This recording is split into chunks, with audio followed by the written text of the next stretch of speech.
દેવભૂમિ દ્વારકામાં ધોધમાર વરસાદ છે। ભારે વરસાદથી ચારે તરફ પાણી છે। ગી ડેમ ઓવરફ્લો થયો છે। પાણીથી સલાય પરનું કોઝવે પાણીમાં ગરકાવ છે। 3 ગામ સંપર્ક વિહોણા પણ થયા છે। આપ જોઈ રહ્યા છો દેવભૂમિ દ્વારકા સલાય પરનું કોઝવે પાણીમાં ગરકાવ।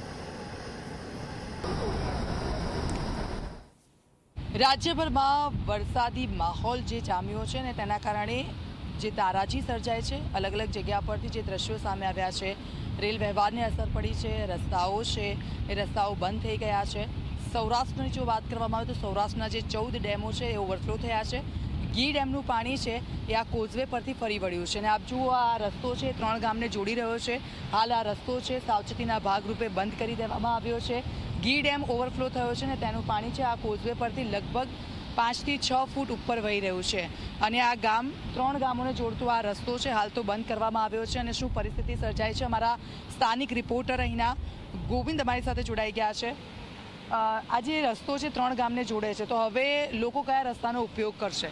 જી, ચોક્કસથી જણાવવામાં આવે તો દેવભૂમિ દ્વારકા જિલ્લામાં અવારનવાર ભારે વરસાદ થતો હોય ત્યારે ગી ડેમ ઓવરફ્લો થયો છે, ત્યારે ગુંજ ચુડેશ્વરને જોડતો રસ્તો બંધ થયો છે અને કોઝવે ઉપરથી 5 થી 6 ફૂટ જેટલું પાણી પસાર થઈ રહ્યું હોય ત્યારે સ્થાનિક દ્વારા સુરક્ષાના ભાગરૂપે સ્થાનિક તંત્ર દ્વારા પણ ક્યાંક ને ક્યાંક પબ્લિક માટે રોક લગાવવામાં આવેલ છે અને ત્યારે સુરક્ષાના ભાગરૂપે જીઆરડી દ્વારા આ રસ્તા ઉપર પ્રતિબંધ લગાવવામાં આવ્યો છે કે આ રસ્તા ઉપરથી કોઈ પસાર ના થાય। 5 થી 6 ફૂટ પાણી જતું હોય ત્યારે સાવચેતીના ભાગરૂપે તંત્ર દ્વારા આ પગલું લેવામાં આવ્યું છે। જી, ગામના લોકોને ખૂબ મુશ્કેલી પડશે કારણ કે આ જે રસ્તો છે અહીંયા બંધ કરવામાં આવ્યો છે, તો હવે તે લોકો કયા રસ્તાનો ઉપયોગ કરશે? આ રસ્તો બંધ કર્યા બાદ જામખંભાળિયાથી દ્વારકા હાઈવે થઈ અને આ બધા ગામને જોડતો બીજો એક વૈકલ્પિક રસ્તો આવેલો છે, ત્યાંથી પબ્લિકને ફેરો ખાઈ અને જવું પડશે।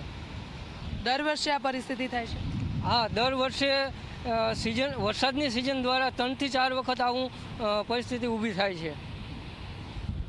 તો આપે જોયું તે પ્રમાણે આ જે રસ્તો છે 3 ગામોને જોડી રહ્યો છે અને આવા તો ઘણા બધા રસ્તા છે કે જેના કોઝવે પરથી પાણી ફરી વળ્યા છે અને રસ્તાઓ બ્લોક થઈ ગયા છે।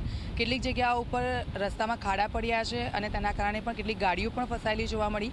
એટલે જ ગઈકાલથી જે વરસાદનું તાંડવ શરૂ થયું હતું એ મેઘ તાંડવ કે જે વરસાદ રોકાવાનું નામ નથી લઈ રહ્યો અને ત્યારબાદ જે તારાજીના દ્રશ્યો અલગ અલગ જગ્યાઓ પરથી સામે આવી રહ્યા છે। લગભગ તમામ ડેમો ઓવરફ્લો છે અને નીચાણવાળા વિસ્તારો છે ત્યાં અલર્ટ આપી દેવામાં આવ્યું છે અને આ પરિસ્થિતિ આપ જુઓ, ગી ડેમ ઓવરફ્લો થયો અને તેનું પાણી આ કોઝવે પરથી ફરી વળતા રસ્તો બંધ કરી દેવામાં આવ્યો છે સાવચેતીના ભાગરૂપે।